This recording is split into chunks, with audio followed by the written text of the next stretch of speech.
Mga kapamilya at kapuso stars nagsama-sama sa Walk of Fame, Jacqueline Jose inalala.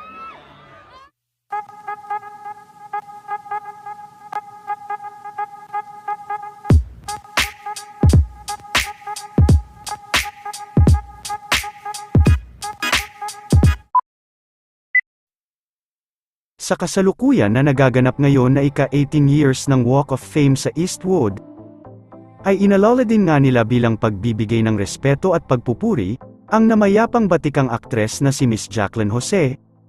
Isa-isa din na nagsirampa ang mga kapamilya artist, mga kapuso at mga bigating mga personalidad.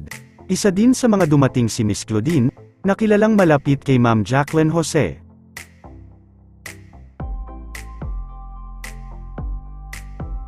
Magkakasama naman sa isang table, ang mga bigating boss ng Kapuso Network at sila Mr. Dingdong Dantes, Alden Richards at Sanya Lopez.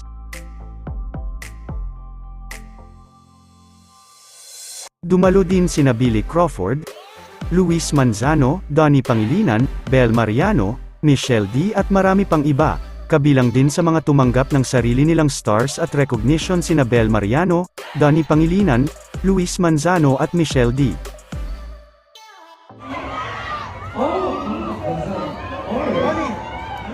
Maging si Sir Johnny Manahan, Vic Del Rosario at Sir Felipe Gozon, ay kabilang din sa inductee sa Walk of Fame. Direct, anytime, there it is! Your forever Walk of Fame. Tiliyan naman ang lahat sa pagpasok ni Alden Richards.